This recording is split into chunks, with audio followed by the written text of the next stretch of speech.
یہ آج کے دور کے کاغذ کا ایک ٹکڑا ہے۔ اس کے اوپر لکھا ہوا آسانی سے پڑھا جا سکتا ہے۔ اس کو آسانی سے فولڈ کر کے پاکٹ میں رکھا جا سکتا ہے اور کہیں بھی ایزیلی کیری کیا جا سکتا ہے، اور اگر دل کر رہا ہو تو جہاز بنا کے بھی اڑایا جا سکتا ہے۔ تو پچھلی صدیوں میں لوگوں کے پاس کاغذ موجود نہیں تھا، نہ ہی اس کا کوئی کنسیپٹ تھا۔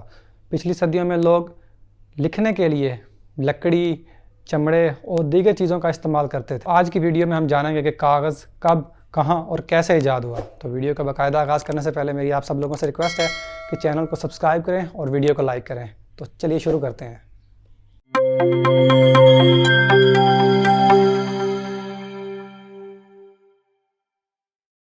دریائے نیل کے کنارے اگنے والے ایک درخت جس کو پاپائرس کے نام سے جانا جاتا ہے، اس کی چھال کی مدد سے کاغذ نما ایک ایسی چیز بنا دی جس کے اوپر لکھا جا سکتا تھا، جس کو انہوں نے پیپرس کا نام دیا۔ پیپرس کو مصریوں نے نہ صرف اپنے استعمال میں رکھا بلکہ اس کو روم اور انگلستان جیسے ممالک میں بھی بھیجا جاتا تھا، اور اس طرح آہستہ آہستہ پیپرس کی ڈیمانڈ بڑھتی چلی گئی۔ پیپرس چونکہ مضبوطی کے اعتبار سے زیادہ دیر پا نہ تھا اور اس میں لچک کا بھی بہت زیادہ فقدان تھا، تو آہستہ آہستہ اس کی اہمیت کم ہوتی چلی گئی اور اس کی جگہ جانوروں کی کھال سے حاصل ہونے والے چمڑے نے لے لی، جو کہ زیادہ مضبوط اور دیر پا ہوتے تھے۔ جانوروں کی کھال سے حاصل ہونے والا کاغذ یعنی کہ چمڑا ایک عرصے تک کاغذ کی ضرورت کو پورا کرتا رہا، لیکن چمڑے کا استعمال جہاں پر مہنگا تھا وہاں اس کو حاصل کرنا بھی ایک کٹھن مرحلہ تھا، تو اس لیے چمڑے کا استعمال بھی زیادہ دیر تک چل نہیں سکا۔ چمڑے کے بعد کاغذ کی ضرورت کو پورا کرنے کے لیے مصر، یونان اور چین میں بانس کی لکڑی کا استعمال بھی کیا جاتا رہا، جو کہ مضبوط ہوتی تھی لیکن اس کو سنبھالنا قدرے مشکل تھا، تو اس کا استعمال بھی زیادہ دیر تک نہیں کیا جا سکا۔ تاریخ میں شواہد ملتے ہیں کہ ریشم کے کپڑے کو بھی کاغذ کے طور پر استعمال کیا جاتا رہا ہے۔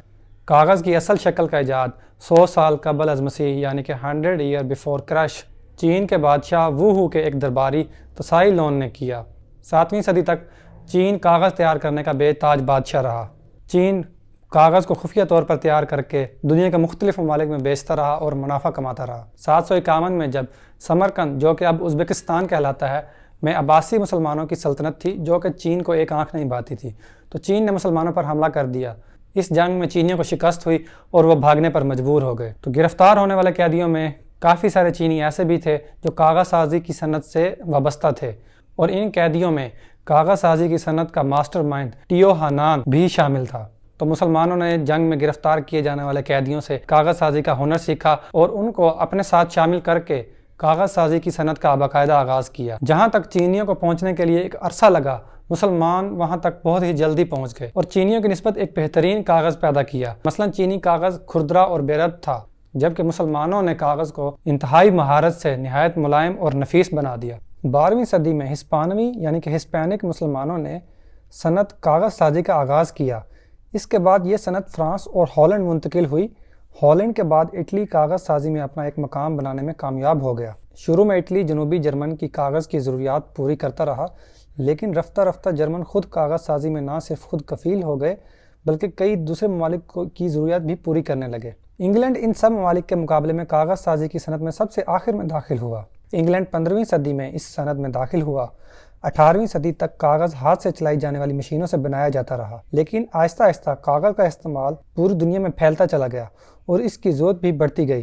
تب انسان نے محسوس کیا کہ اس کے زیادہ استعمال کی وجہ سے یہ کام ہاتھ سے ہونا ناممکن ہے۔ چنانچہ 18ویں صدی میں ہی فرانسیسی انجینئر لوئی رابرٹ نے ایک ایسی مشین ایجاد کی جو پہلے کے مقابلے میں کئی گنا زیادہ کاغذ بناتی تھی۔ اس کے بعد اسے بہتر انداز میں ایجاد کرنے کا سہرا انگلینڈ کے ہنری فورڈ ریزر کے سر جاتا ہے، جس نے پہلے والی مشین کے تمام نقائص دور کر دیے۔ اس کے بعد اس مشین میں ڈی کنسن، کاؤسن اور کرمپٹن نامی انجینئروں نے مزید تبدیلیاں کر کے اس مشین کو مزید بہتر بنا دیا۔ انہوں نے مشین کی استطاعت میں اس قدر اضافہ کر دیا کہ یہ چند منٹوں میں منوں کے حساب سے کاغذ تیار کر لیتی تھی۔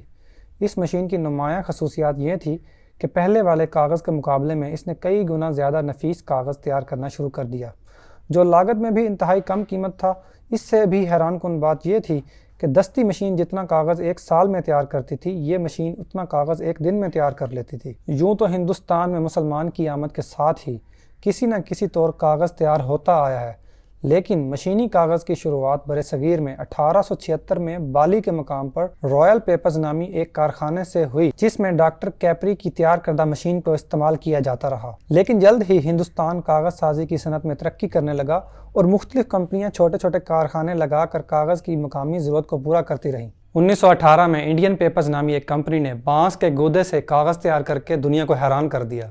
یہ کاغذ نفاست اور معیار کے لحاظ سے کہیں بہتر تھا۔ بانس کے گودے کے علاوہ برِ صغیر میں گھاس، دھان کی پیال اور گنے کی پھوک سے بھی کاغذ تیار کیا جاتا رہا ہے۔ So this was the history of the paper.